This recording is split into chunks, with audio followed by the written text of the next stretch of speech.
اگر کوئی جمعیت الاصلاح سے جڑ جاتا ہے تو اس کا مستقبل سنور جاتا ہے. مائک کو اپنا ایک ہتھیار سمجھ لے اور اپنا ایک سیکھنے کا آلہ سمجھ لے، اسٹیج کو اپنا مشق کا ایک میدان سمجھ لے، پھر انشاءاللہ مستقبل اس کا ہو جائے گا. تعلق ہمارا انشاءاللہ محاضرہ بھی ہم اپنے اساتذہ کرام کا، مہمان نظام کا، ندوی فضلاء کا، اس پر بھی محاضرہ انشاءاللہ ہم پیش کروائیں گے. ہمارے ساتھ ہم لاک ڈاؤن میں تعلیمی سفر کو ہم نے ختم کر دیا. ناظرین السلام علیکم ورحمۃ اللہ وبرکاتہ.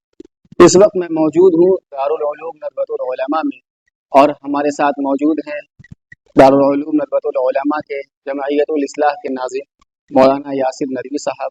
میں مولانا کا تہہ دل سے شکر گزار ہوں اور آپ کو مبارکباد پیش کرتا ہوں کہ آپ جمعیت الاصلاح کے ناظم بنائے گئے.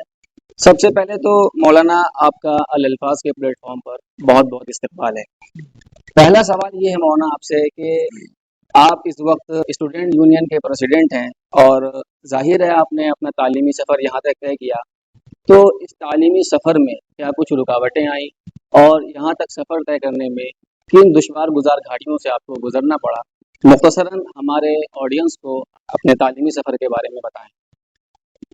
بسم اللہ الرحمن الرحیم. یہ حقیقت ہے کہ یہ انتخاب اللہ تعالیٰ کی طرف سے ایک نعمت ہے، اور پھر انتخاب کے تعلق سے اللہ قرآن میں فرماتا ہے ان اللہ اصطفى لكم الدین فلا تموتن الا وانتم مسلمون. در حقیقت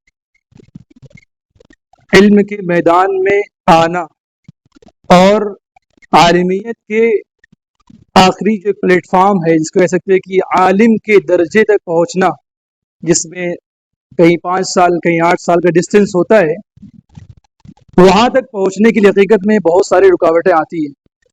میں اپنا ذاتی سفر آپ کو بتاؤں کہ الحمدللہ میں 11-12 سال کی عمر میں حافظ ہو گیا تھا ممبئی میں. اس کے بعد پھر میں عربی درجات کے لیے فیض آباد میں آیا.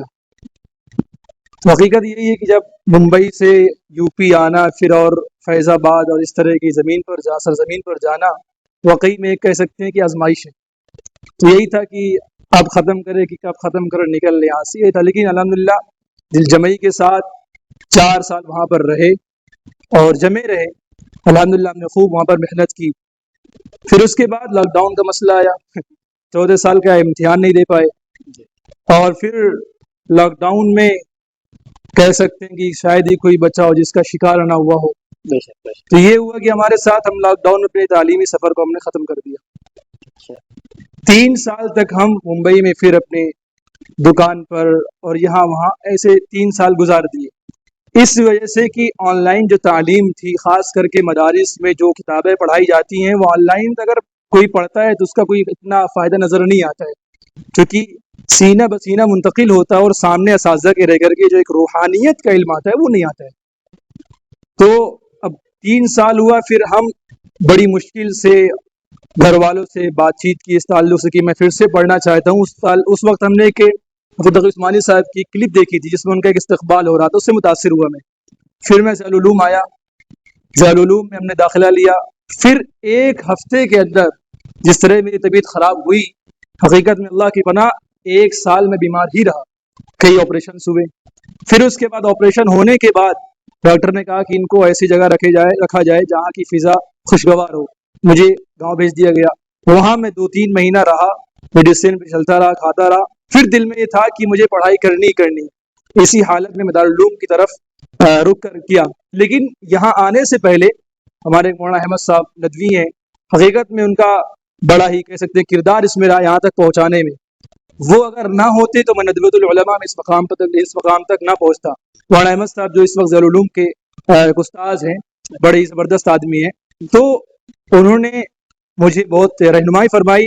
ناظم صاحب سے بات کی کہ ایسا ایسا طالب علم ہے، ان کو کہہ سکتے ہیں کہ دیہات میں رہنے میں ایسا ایسا مسئلہ ہے، تو کہا کہ ان کو ایسی جگہ شفٹ کیا جائے جہاں ہاسپٹل قریب ہو.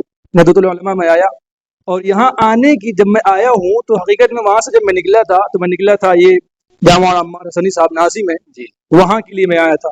لیکن اتفاق سے ندوۃ العلماء میں اپنے ساتھی سے ملاقات کرنے کے لیے آیا تھا. ناظم صاحب موجود تھے، میں گیا، ملاقات کیا اور ایسا مسئلہ رکھا اپنا، تو انہیں دستخط کر دی. میں نے بولا کام بن گیا.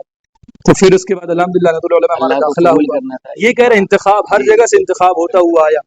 پھر اس کے بعد میں یہاں پر اپنی تعلیم ظاہر سی بات 3 سال کا 4 سال کا وقفہ جو تھا اس میں کچھ چیزیں جو کہہ سکتے ہیں پیچھے چلی گئی تھی، اس پہ میں نے خاص محنت کی، اس کے بعد الحمدللہ کچھ وہ چیزیں آئیں. پھر اس کے بعد میں اپنا تعلیمی سفر شروع کیا، 2 سال سلیمانیہ میں رہا. سلیمانیہ سے نکلنے کے بعد میں یہاں جدت الاسلام میں اسی پچھلے سال آیا اور حبیب میں رہا، وہاں سے یہاں رکن بنا، اور الحمدللہ اس سال میں ہم تمام اراکین جمعیت الاصلاح کی طرف سے نظامت کے ناظم کے طور پر ہمارا انتخاب ہوا.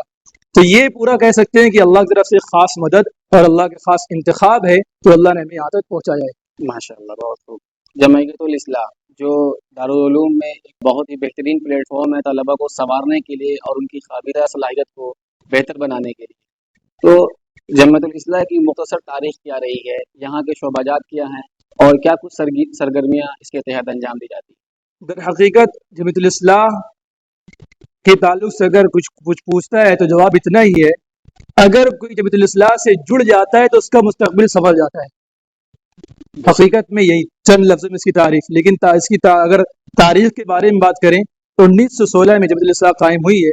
اس کے بعد سے کتنے پروگرامز ہوئے، کتنے شعبہ جات قائم ہوئے، نئے نئے شعبے قائم ہوتے گئے. اس میں یہاں جو سب سے زیادہ مشہور شعبہ اگر ہے کوئی تو وہ خطابت کا ہے. پھر اس کے بعد کتابت یعنی بزم سلیمانی جو یہ منسوب ہے علامہ سید سلیمان ندوی کی طرف.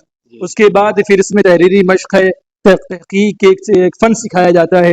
اس طریقے سے تمام چیزیں ہوتی ہیں. پھر دارالکتب میں وہ نوادر کتابیں جو پائی جاتی ہیں، حقیقت میں وہاں ایسی ایسی کتابیں ہیں جو بعض جگہ نہیں پائی جاتی ہیں. دارالکتب کا یہ کیسا ہمارا یہاں پر مضبوط سسٹم ہے. جی. اس طریقے سے اگر اور دیکھا جائے ثقافت کا یہاں پر ایک ندوی تہذیب کیا ہے، ندوی ثقافت کیا ہے، وہ بھی یہاں پر رہ کر طالب علم اس سے جڑ کر کے سیکھ سکتا ہے. اور آگے بڑھتے ہیں تو یہاں پر انگلش پروگرام، چاہے وہ لٹریچر ہو یا اسپیچ ہو، ہر پروگرامس یہاں پر ہوتے رہتے ہیں. اس طریقے سے اگر اور بات کریں کہ اگر کوئی بھی طالب علم یہاں سے جڑتا ہے، مائک کو اپنا ایک ہتھیار سمجھ لے اور اپنا ایک سیکھنے کا آلہ سمجھ لے، اسٹیج کو اپنا مشق کا ایک میدان سمجھ لے، پھر انشاءاللہ مستقبل اس کا ہو جائے گا. تو آپ ناظم کے طور پر یہاں مقرر ہوئے ہیں. طلباء کی سرگرمیوں میں اور طلباء کے انتظام و انصرام میں کیا کچھ بہتری لانے کے آپ کے عزائم ہیں؟ کیونکہ یہ تو ہر سال اس کا سلسلہ چلا آ رہا ہے اور نظماء حضرات تبدیل ہوتے رہتے ہیں. اللہ نے اس سال آپ کو موقع دیا ہے، تو اس سال آپ کے کیا عزائم ہیں؟ آپ طلباء کے لیے کیا کچھ بہتر کرنے کے خواہش مند ہیں، اور کیا کچھ تبدیلی اور کیا جدت آپ پیدا کرنے کی اس مرتبہ کوشش کریں گے؟ جی بہت بہتر ہے. دیکھیے، سب سے پہلے ہمیں تمام طلباء کو جوڑ کے ایک پلیٹ فارم پہ لانا اور ساتھ چلنا ہے. سب سے پہلے ہماری جو محنت ہے، کوشش یہ ہے. دوسری محنت یہ ہے کہ جو پروگرامز ہمارے ہوتے ہوئے آئے ہیں جی. اس میں کچھ کہہ سکتے ہیں کہ نیا پن لانا ہے. مثال کے طور پر جو بزم سلیمانی مقالہ پیش کیا جاتا ہے، اس کے تحت ہم نے کئی ساری چیزیں سوچ کے ہم رکھے ہوئے ہیں کہ اس میں نہ صرف تحقیق کا پروگرام ہو، پھر ایک طویل مقالے کا پروگرام ہو، اس میں یعنی 8-9 صفحے کا. پھر کسی کتاب کو اگر دیکھا جائے تو اس کو تلخیص کا پروگرام ہو. اس طریقے سے اس کی خطابت کی بات کریں تو خطابت میں ایک انسان ہوتا ہے کہ صرف آ کے بول کے چلا گیا. کیونکہ آج کے دور میں خطابت اگر کسی کے اندر آ جائے تو بہت بڑا ہتھیار، بہت بڑی قوت ہے. وَأَعِدُّوا لَهُم مَّا اسْتَطَعْتُم مِّن قُوَّةٍ میں یہ بھی شامل ہے. تو اس تعلق سے ہمارا ارادہ یہی ہے کہ جو عام پروگرام ہو رہا ہے اس کو تو کرنا ہی کرنا ہے، لیکن ساتھ میں ہمارے طلباء کس طرح ایک برجستہ کسی بھی ٹاپک پر، کسی بھی عنوان پر آپ ان کو کھڑا کر دیں، برجستہ وہ بولنا شروع کر دیں. اس پر ہماری انشاءاللہ محنت ہے، اور یہ اس تعلق سے ہمارا انشاءاللہ محاضرہ بھی ہم اپنے اساتذہ کرام کا، مہمان نظام کا، ندوی فضلاء کا، اس پر بھی محاضرہ انشاءاللہ ہم پیش کروائیں گے. ہمارے ساتھ موجود تھے جمعیت الاصلاح کے ناظم جناب مولانا یاسین ندوی صاحب. آپ نے بہت ہی قیمتی باتیں کی، اور اس پلیٹ فارم سے آپ کیا کچھ نئے عزائم لے کر آئے ہیں اور طلباء کی بہتری کے لیے آپ کیا کچھ کرنے کے خواہش مند ہیں، انہوں نے واضح طور پر ہمارے سامنے رکھا. ہم مولانا کا بہت بہت شکریہ ادا کرتے ہیں. جزاکم اللہ خیرا و احسن الجزا.